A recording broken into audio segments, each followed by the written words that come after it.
oyentes. Hoy 23 de octubre estamos haciendo el programa número 33 de este año.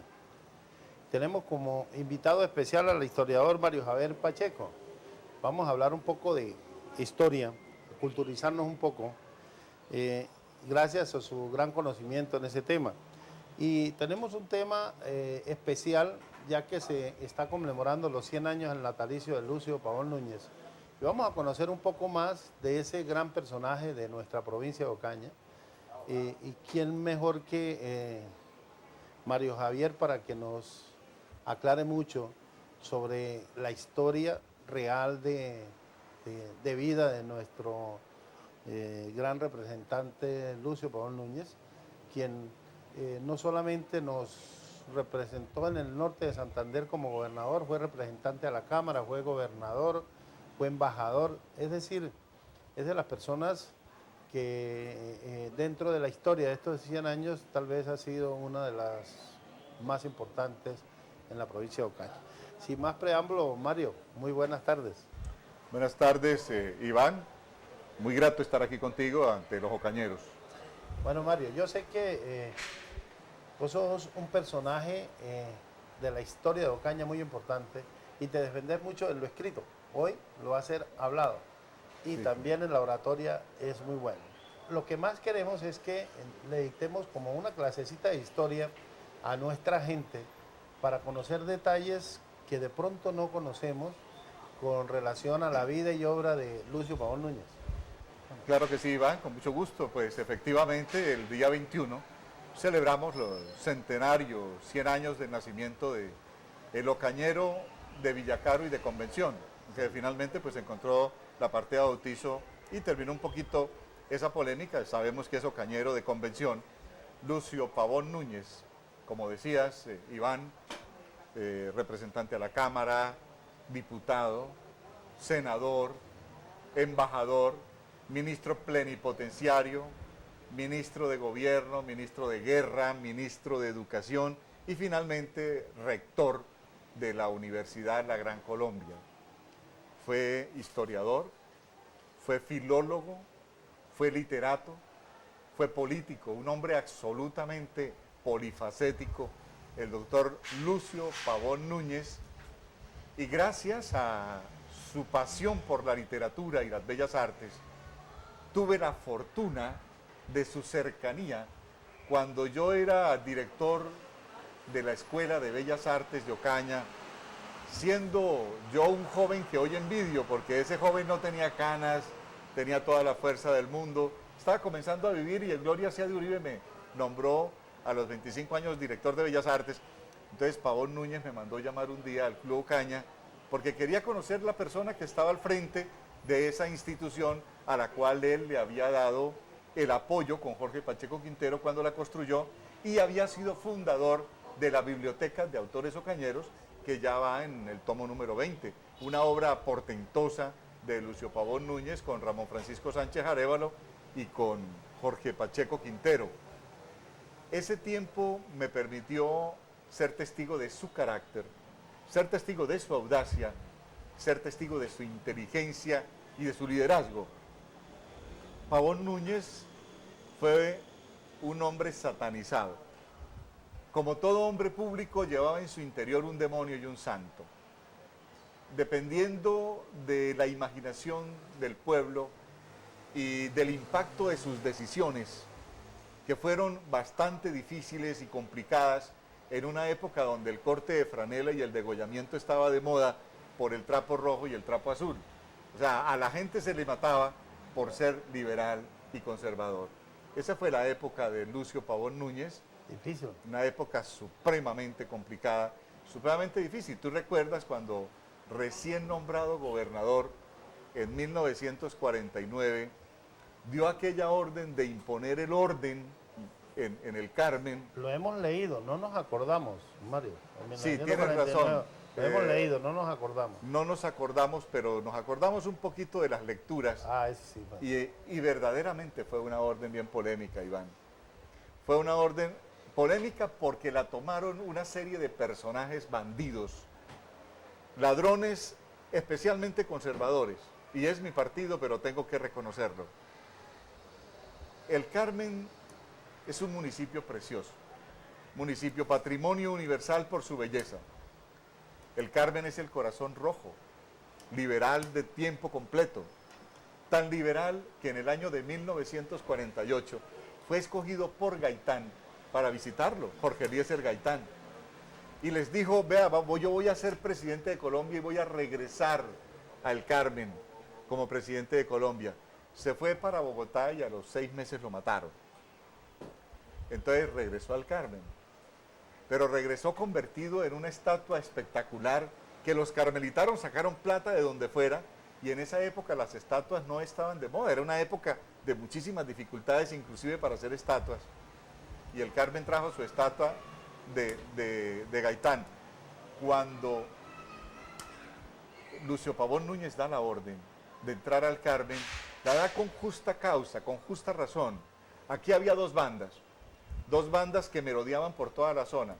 Una liberal, comandada por el Mocho Ropero. Esa banda decía que protegía al Carmen.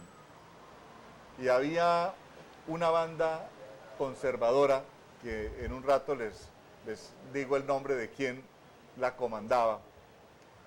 Y estas dos bandas se enfrentaban entre sí y ocasionaron una serie de desórdenes que dieron por resultado unos policías muertos.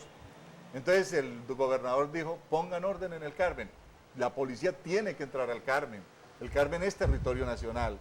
Y cuando entraron dando plomo y mataron a algunas personas.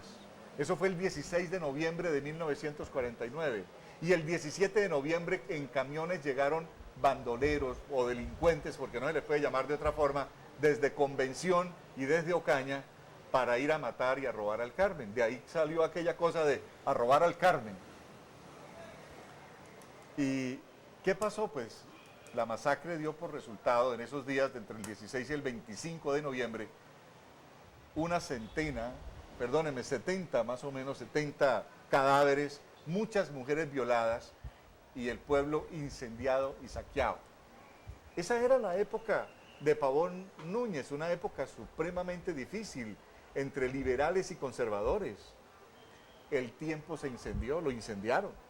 El Espectador lo incendiaron en Bogotá. Mataron a Gaitán. Estaban como directores, incendiaron también, por ejemplo, la casa de Alfonso López, por ser dirigente liberal. Incendiaron la casa de Carlos Lleras Restrepo, que era en ese momento, después fue presidente de Colombia. Carlos Lleras Restrepo en ese momento era el director del Partido Liberal Colombiano y dio una orden para que la cumplieran todos sus copartidarios. Ningún liberal podía saludar siquiera a un conservador. El saludo se lo tenían que quitar. No podían ser amigos.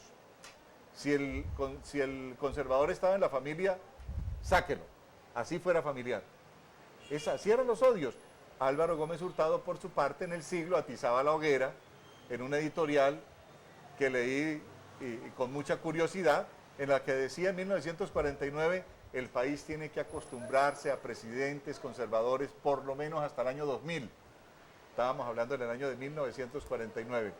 La cosa era tan difícil que los liberales le proponían, por ejemplo, a las Fuerzas Armadas dar un golpe de Estado. Pero los generales se oponían, aunque el ejército sabía que estaba pagando los platos rotos de una contienda de intereses eminentemente políticos. El ejército estaba mirando una guerra que no era la de ellos y Colombia estaba inmersa en esa guerra civil. Y el general más de prestigio en las Fuerzas Armadas era el general Rojas Pinilla. Y yo les quiero echar el cuento de cómo este ocañero de Villacaro y de Convención le puso presidente a Colombia. Un hombre que en esa época solamente viajar a Bogotá era una travesía total. Era una cosa que duraba un poco de días.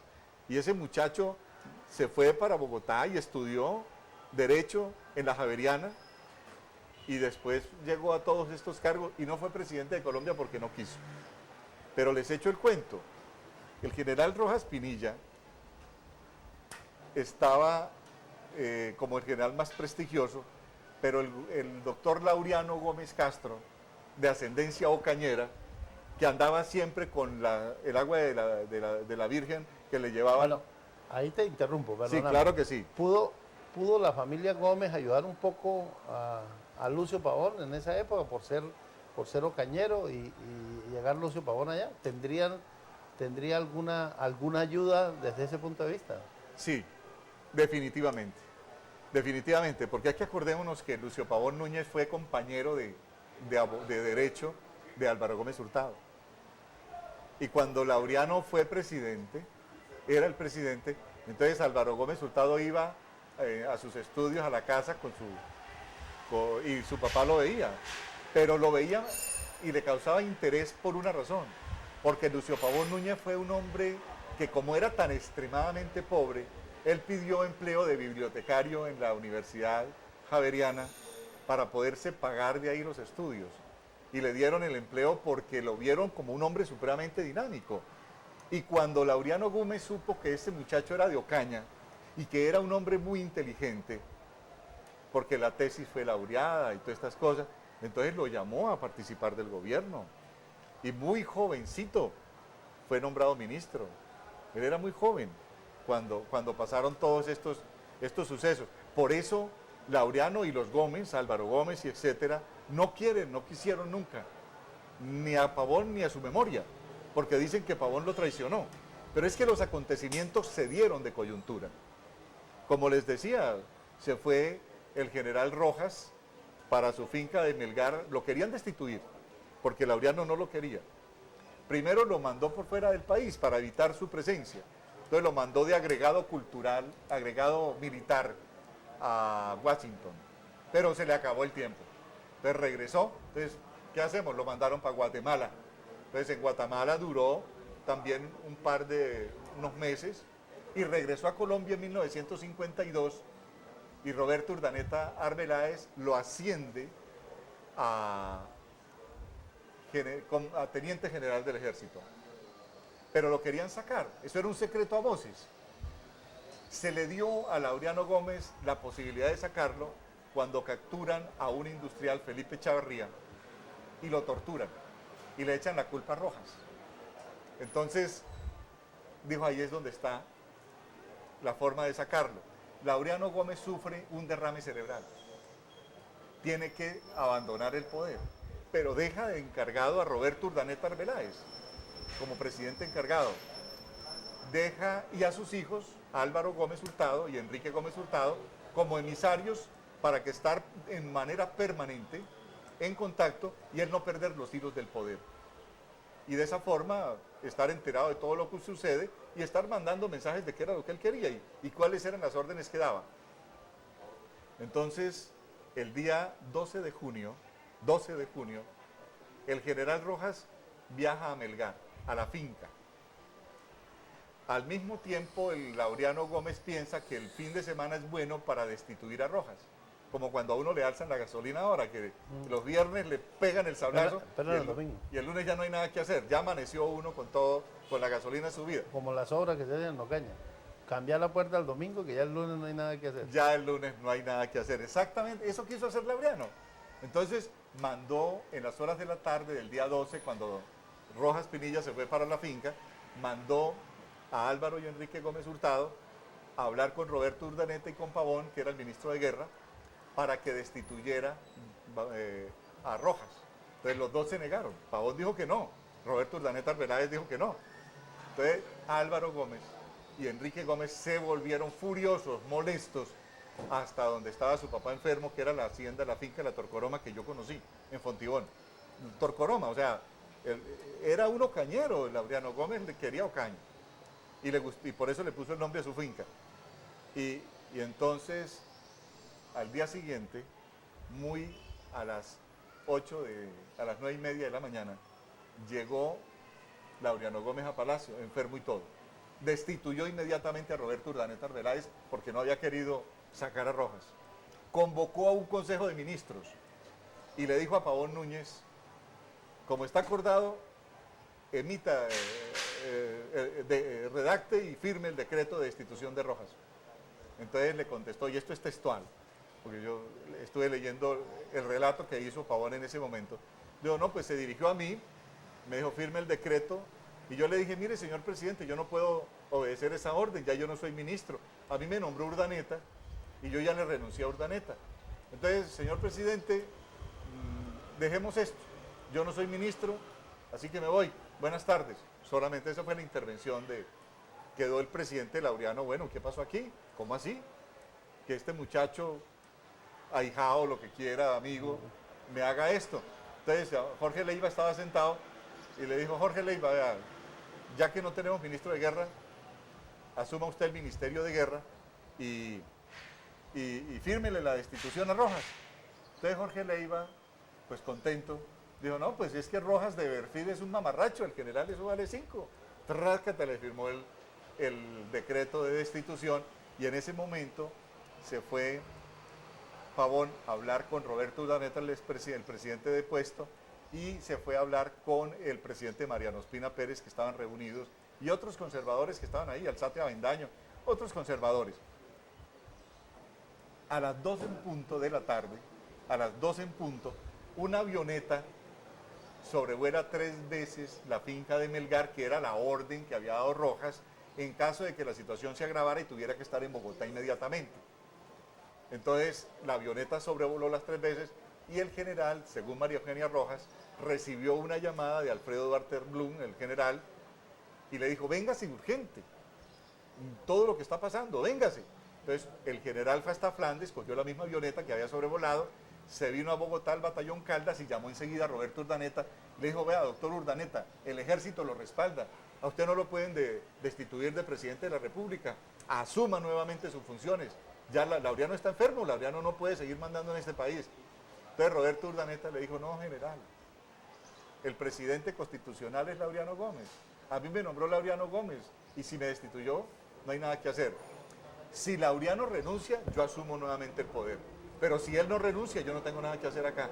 Entonces el general Rojas mandó a un ministro también, Luis Eduardo Andrade, hasta la finca de la Torcoroma, para decirle que renunciara a Laureano o que dijera qué era lo que iba a hacer. Entonces, porque no encontraban a Laureano, entonces dijeron que era que estaba comiendo pan de yucas en la finca de la Torcoroma. Los periódicos de esa época registran eso. Y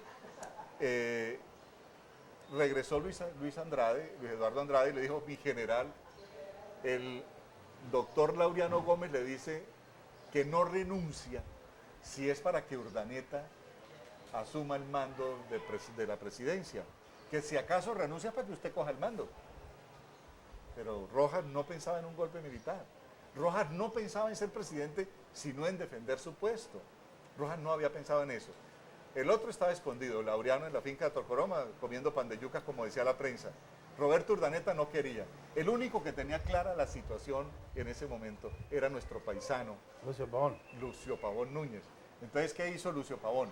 En un golpe de audacia y de esa inteligencia que lo caracterizaba, se fue a donde estaba Ospina Pérez, donde estaba el otro presidente Roberto Urdaneta, y les dijo así, señores, vengo a notificarles que el general Rojas acaba de asumir la presidencia de la República. Se quedaron así.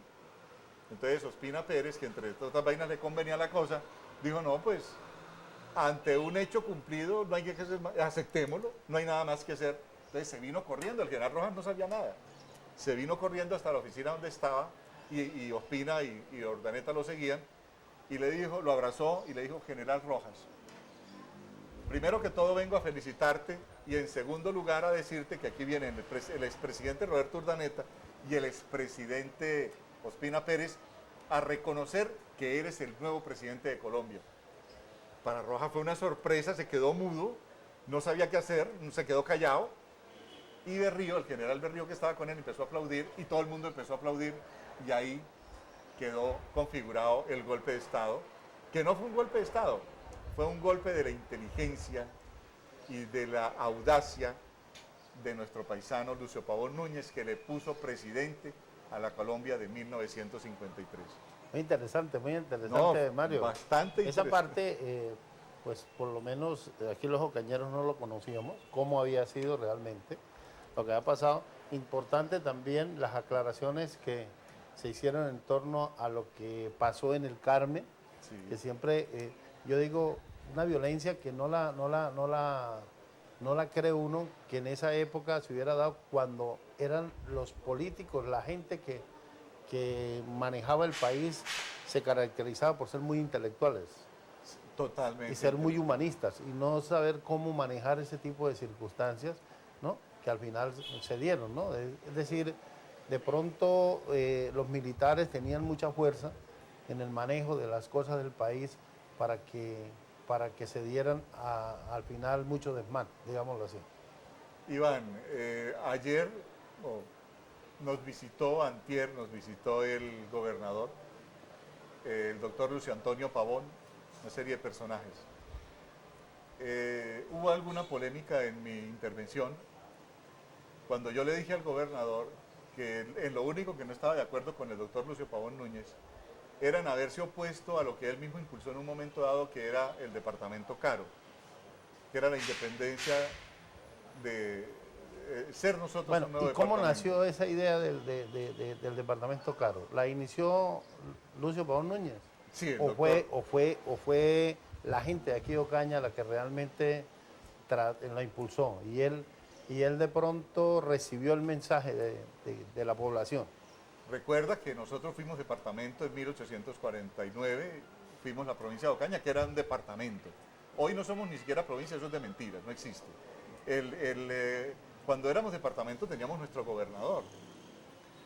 Desde 1920 y tantos se han hecho manifestaciones inicialmente para anexarnos a Santander, con Bucaramanga, porque Cúcuta tradicionalmente nos ha ignorado, la clase dirigente de Cúcuta nos ha ignorado y los ocañeros no tenemos por qué sufrir la indignidad de que no se nos escuche. Nosotros tenemos nuestros propios problemas, pero no tenemos la forma de resolverlos porque no tenemos ni autonomía presupuestal ni autonomía administrativa. Entonces Pavón Núñez, que dentro de uno de esos movimientos separatistas, él lideró el de 1950, con Jairo Gandur, y había una cantidad de personajes aquí, que Jorge Pacheco Quintero, que hicieron ese movimiento separatista. Y después hemos tenido varios conatos de separatismo, pero que no han dado resultado. Entonces yo ayer le dije al gobernador que nuestra juventud era una juventud castrada políticamente por Cúcuta. ¿Dónde están nuestros dirigentes? Pues es que para ser representante a la Cámara hay que pedirle permiso a Cúcuta. Por ejemplo, en el caso tuyo, Iván, tú eres sido un personaje intelectual, pero que le ha interesado la política y te ha gustado la política y llegaste a la Cámara de Representantes, pero es que nosotros te deberíamos tener hoy en la Cámara de Representantes. Lo que pasa es que nuestra gente se desestimula cuando entiende que hay que pedirle permiso a los cucuteños para ser representante a la Cámara o para ser senador, porque los votos están en Cúcuta. Del 100% de los votos del departamento, el 70% lo tiene Cúcuta. Nosotros escasamente tenemos un 30%. Hay una nueva ley que se emitió el año pasado, y es la ley 1136, está sin reglamentar. Nos permite volver a hablar, a debatir el tema de separarnos de Cúcuta y convertirnos en un nuevo departamento. A nosotros nos metieron en la zona especial de consolidación del Catatumbo y podemos aprovechar esa circunstancia. Yo ayer le dije al gobernador que sí, somos la segunda ciudad, pero señor gobernador, nosotros somos segundones en salud, en educación, en vías, en presupuesto. Tenemos un problema de desplazamiento gravísimo. Tenemos el 12% de desplazamiento y Ocaña no tiene los instrumentos de autonomía y presupuesto para poder resolver esos problemas del desplazamiento. Solamente siendo capital de un departamento y siendo un departamento, podríamos nosotros resolver esa situación. Nosotros queremos tener una persona como vos en el Congreso de la República, Iván, pero sin pedirle permiso a los cucuteños. Entonces, yo de pronto no voy a ver esto, pero sí me gustaría que la opinión pública, los jóvenes, los políticos, los profesionales, empezaran a debatir la posibilidad de la conveniencia o no de hacernos un nuevo departamento. Yo no lo puedo liderar, pero yo estoy detrás dando las teorías, la ley ya nos lo permite. Hay una cosa importante en lo que se está planteando, lo que está planteando con el nuevo departamento nuevamente, retomando, y es que la provincia de Ocaña, especialmente la capital que es Ocaña, de aquello que mal se llama provincia, porque administrativamente no tiene nada que ver, no existe. Pero lo de la provincia de Ocaña es la independencia. Acordate que Cúcuta económicamente está vuelto nada porque depende de Venezuela, Sí. ¿verdad? El comercio que hay allá. El comercio nuestro tiene vida propia, ¿sí? Hacia la costa, hacia aquí mismo a la provincia. Es decir, tiene cómo poder decir que puede subsistir como un departamento y tiene muchas bondades Claro y que mucha independencia para poderlo hacer. Pero es importante, ya tenemos también una facultad de Derecho, tenemos la universidad, tenemos muchos entes investigativos que tienen que empezar a dar luces a la gente joven, que es la que tiene que empezar a hacer una lucha para lograr esa independencia que tanto le hace falta a Ocaña, Mario. Iván, nosotros estamos en la zona especial de consolidación del Catatumbo. Aprovechemos que el Catatumbo tiene los ojos de todo el mundo allí porque es una reserva nacional, una reserva mundial de recursos energéticos y de toda naturaleza, naturales. Así que podemos ser el departamento del Catatumbo con dos provincias, la provincia de Tibú y la provincia de Ocaña. Ya en el último paro vimos que somos del Catatumbo, pero lo que recibimos son males. No tuvimos la forma en el paro de solucionar absolutamente nada. Fuimos prisioneros aquí en Ocaña. Entonces, quiero dejar esa inquietud a través de tu programa. Es la primera vez que lo hago, pero yo no lo puedo liderar, Iván. Yo quiero que ustedes, que son las personas de los medios, que vos sos una persona que podría estar en la gobernación de ese nuevo departamento o en la Cámara de Representantes de ese nuevo departamento. Nuestra dirigencia no puede seguir castrada políticamente. Nosotros no podemos desestimular a nuestros hombres inteligentes y a nuestros hombres que pueden ayudarnos a sacar adelante la región. Si no, no vamos a... Mira, los desplazados ya se les acabaron las motos, porque las motos son tantas motos que ya no es negocio. Entonces la inseguridad va a seguir creciendo. No tenemos fuentes de empleo y no tenemos los elementos para poder solucionar esa problemática.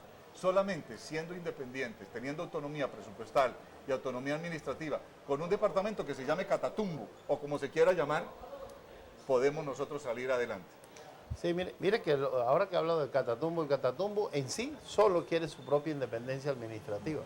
Lo está buscando allá. Sí. La pelea ha sido esa. ¿Por qué? Por el abandono que tanto se tiene. Es una coyuntura importante y valdría la pena. Yo digo que hay que motivar a la juventud para que pues ese sueño, como decía el alcalde, le decía, alguna vez alguien hizo un estudio y dijo que a la entrada a la playa se podía hacer una represa, que era muy fácil de hacer porque estaba casi hecha y que eso le iba a dar agua a todo Ocaña. Dijo, es que a nosotros nos gusta soñar, pues sigamos soñando. Yo sueño que algún día se haga eso y sueño que también se nos dé la oportunidad de poder lograr una independencia, como lo quieren llamar, como un departamento, como una provincia administrativamente independiente. Algo políticamente que nos dé el manejo de la provincia de Ocaña, porque lo que usted dice, hace rato que no hay ninguna persona representativa de Ocaña representándonos. Siempre hay otros intereses políticos en el departamento para que diga quién puede representar Ocaña y que sea realmente Ocaña la que lo haga. Somos mayores de edad. Bueno, Mario, te agradezco mucho. Ha sido una conferencia muy importante. Hemos aprendido mucho. Dejaste un mensaje también y en cualquier otro momento. Ya llevamos 2 programas, ¿no? Sí, el año pasado sí. hicimos uno, este año hicimos otro. Tenemos que seguirnos viendo porque la gente quiere aprender mucho de ti. Entonces te agradezco el que hayas venido en el día de hoy y en otra oportunidad estaremos nuevamente dialogándole con algún tema importante a la ciudad de Ocaña, Mario. Muchas gracias, Iván, y agradecido por tu invitación. Amables televidentes, por el día de hoy no es más. Dentro de 8 días con otro tema de mucho interés. Muy amables.